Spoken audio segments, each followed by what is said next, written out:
2,000 years ago, in 1st century Jerusalem, he was crucified by the Romans. The Gospels tell us he was buried in a tomb. And 2 days later, Mary Magdalene, one of his closest disciples, found the tomb empty.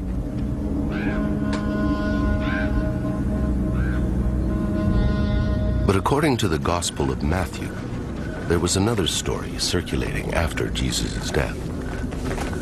And though the Gospel calls it a lie, it was rumored that Jesus' disciples secretly took their master's body, presumably to give him a permanent burial.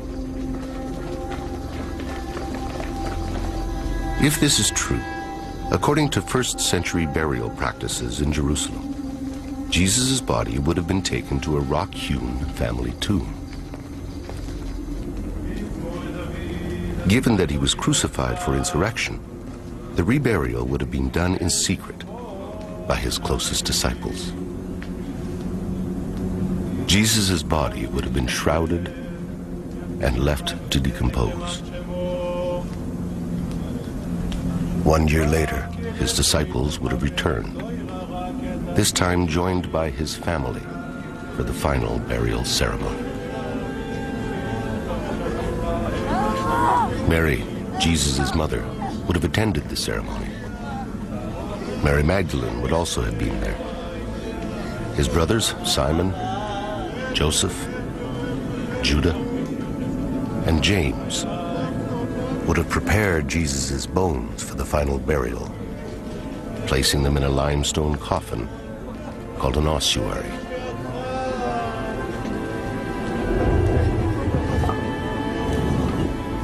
Jesus' name would have been inscribed on the side. His ossuary would then have been placed in a niche in the inner chamber, sealed away forever, deep inside his family tomb.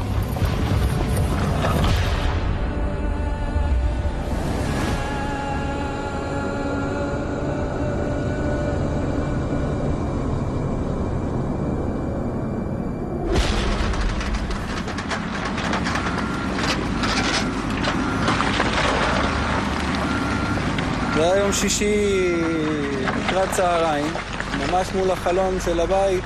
זה היה אתר בנייה שהתחילו לבנות אותו. כדי לבנות היו עושים פיצוצים בהר, היו מפוצצים עם דינמיט את ההר, ואז בתור ילדים מסקרנות רצנו לראות מה קורה ואיפה זה.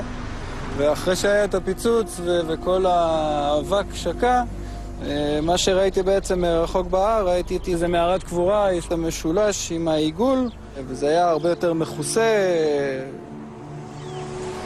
In the spring of 1980, in Tel Piot, South Jerusalem, construction blasting exposed the entrance to a burial tomb.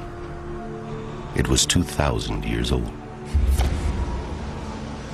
הבן שלי מגיע, הוא הגיע בריצה הביתה. אמא, הבונים רוצים להרוס מערת קבורה שמצאו.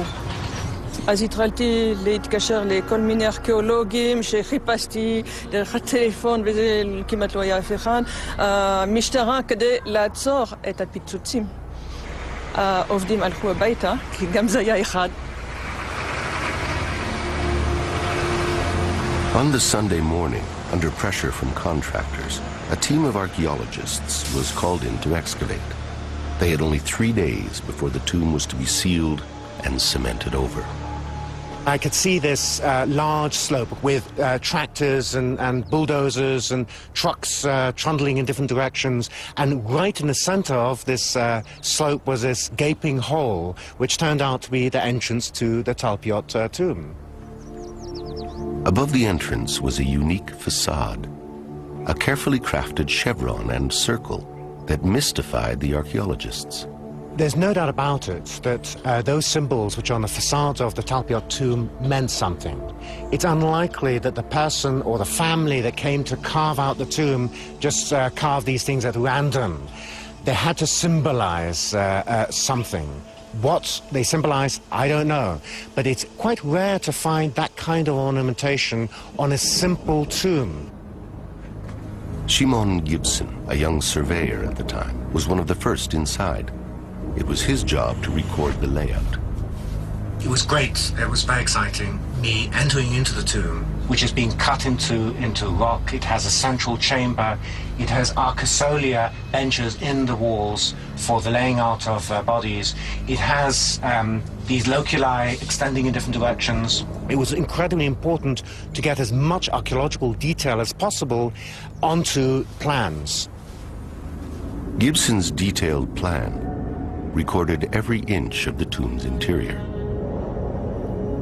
Extending out from a large inner chamber were 6 deep cavities called loculi, or kohim in Hebrew. And inside these kohim, the archaeologists found 10 small limestone coffins, also called ossuaries. The ossuaries were quickly transferred to Jerusalem's Rockefeller Museum under the direction of the Israel Department of Antiquities.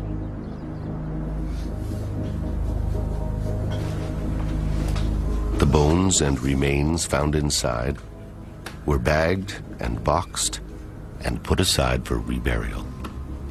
Certain decisions were made by the Israel Antiquities Authority that they would heed to the requests of the ultra-Orthodox Jewish community in Jerusalem and give over bone material which had been analyzed and examined by anthropologists for reburial.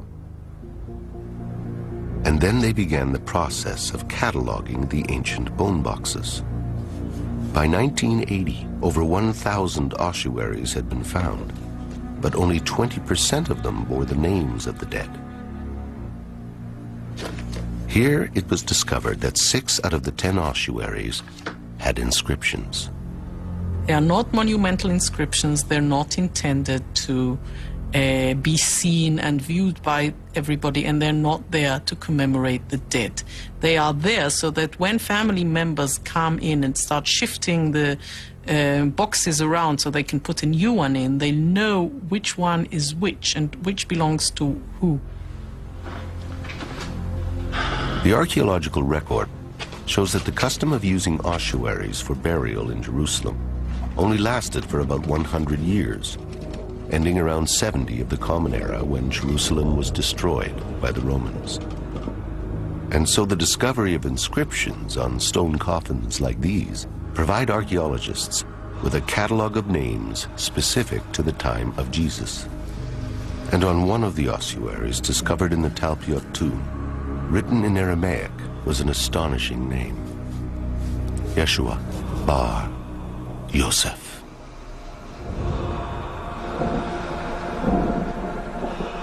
Yeshua, or Jesus, son of Joseph. Yeshua bar Yosef. Now, when this was found, I think the archaeologists weren't too excited about it. The public would have been very excited, but they didn't hear about it. You found a Jesus, son of Joseph ossuary? But it wasn't really talked about. Today, the Jesus, son of Joseph ossuary is in the hands of the Israel Antiquities Authority, or IAA, as are the rest of the stone coffins taken from the Talpiot tomb.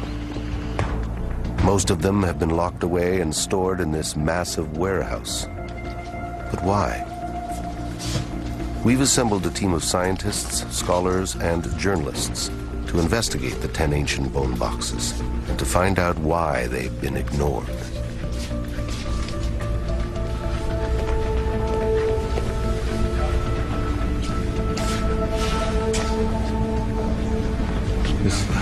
This is it.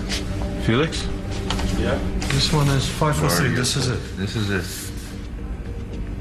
Jesus, son of Joseph.